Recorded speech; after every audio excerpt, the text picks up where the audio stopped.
Hey, what's up, everybody? Welcome to the Penguin Outdoors YouTube channel. My name is Steve, and as always, I'm your host. Today is Sunday, and you know what that means. It's time for another episode of God and Coffee.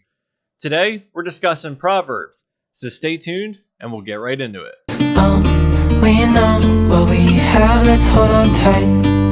Found what we're looking for in life. Call us crazy, but things are finally right. With you and I, the future is bright. All right, today's verse is Proverbs 27:19. As water reflects the face, so one's life reflects the heart. Now, you don't know this, but this is actually take two for me. I recorded this once already, and the audio was just so bad and so messed up. I don't know what I was doing. So I'm here with my third cup of coffee, redoing the whole thing, because, y'all, it was bad.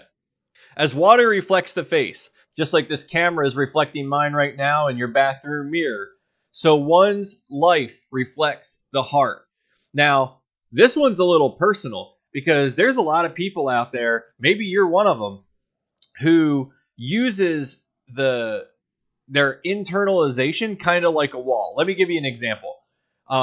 You say something really messed up on social media, or maybe you hurt another person and you feel like you're being judged for it. You might say, well, nobody really understands because they don't know what I'm feeling or what I'm thinking. It's a barrier. It's almost like a justification for your behavior. And you got to get that out of there. Because the reality is, what you feel in here is what you put out. And if what you're putting out isn't what you're feeling in here, well, then I don't know what you're doing. You're doing all kinds of stuff wrong. We are a reflection of how we feel inside. So if you're coming across as a vile, nasty, negative person or saying hateful things, well, then maybe it's time to stop trying to use that "you don't know how I feel inside" as a barrier and do some introspection about how you're actually feeling and get your heart right. Because until your heart's right, none of us are going to perceive you right. Let me give you an example of someone acting on how they feel inside and what that looks like versus the image that they try to put forth on, say, a Sunday. Okay. So a couple weeks ago, somebody who goes to my church, I'm not going to put your name out there. Don't worry. You're probably not watching this anyway. And if you were, you would probably just deny it or try to justify it anyway, because right back to what we're trying to say. So a few weeks ago, somebody who goes to my church pulls out in front of me in their truck. Now, when I say they pulled out in front of me, I mean they pulled out right in front of me. I locked up my brakes, had to go into the other lane. It's not like they pulled out in front of me and hit the gas. I mean, they pulled out right in front of my car and just, they never saw me. That's what it comes down to. So I lock up the brakes. I go in the other lane. I get back in my lane. So this all happens in a split second. So now I'm behind them. I'm pretty close to them, but I'm back in my lane before the oncoming traffic gets there because somebody was coming. And in that millisecond that this all happens, my brain finally gets to start to process it. And this guy looks in his rearview mirror, sees that I'm right behind him. What's he do? He locks up his brakes. He brake checks me and like really commits to it. I mean, he locks the brakes up. So now I'm locking my brake up again. So this all happens in a matter of seconds. So now I almost hit him again. I managed to not hit him for a second time, which, you know what? I'm a good driver. This guy then flips me off.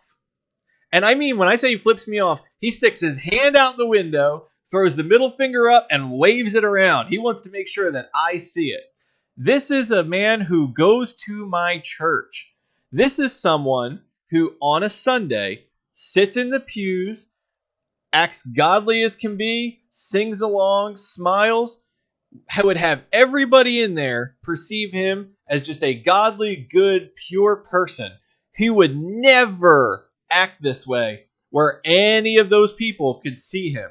Well, guess what? They couldn't see you, but I was there, and more importantly, God was there. And as he's turned into his driveway, he sticks his head out the window, yells "F you," and flips me the finger again.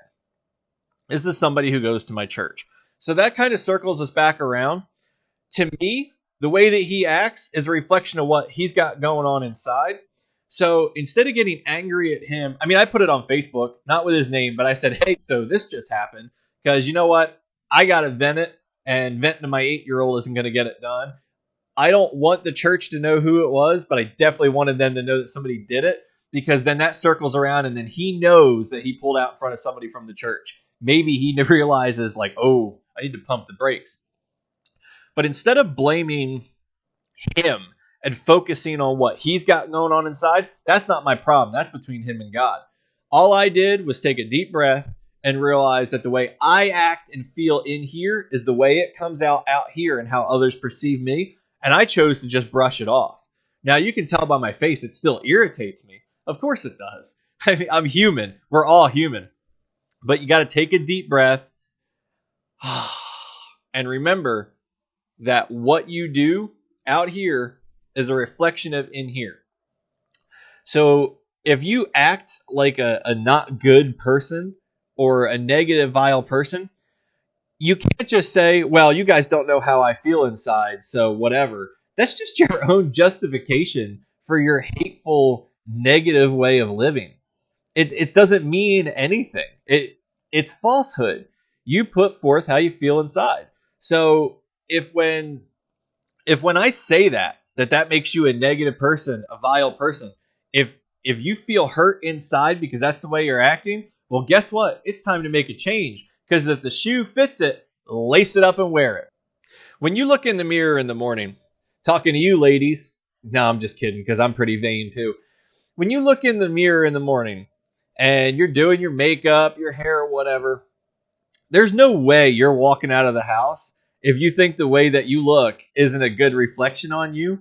If you care that much about your vanity, your facial appearance, why wouldn't you care how your soul and your heart appears to the rest of us? Some of y'all need to check yourself, because 2020's been hard, but you know what? That's not an excuse. The election is an excuse. The politics are an excuse. Racism is an excuse. None of this stuff is an excuse for how you carry yourself to the rest of the world. So get yourself right, check yourself, get right with him, and start putting forth a better image. Because so one's life reflects the heart. Well, guys, that's today's message.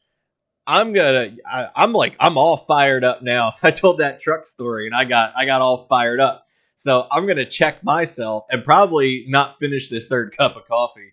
Third cup of coffee. I don't think I need it. I'm like, wow.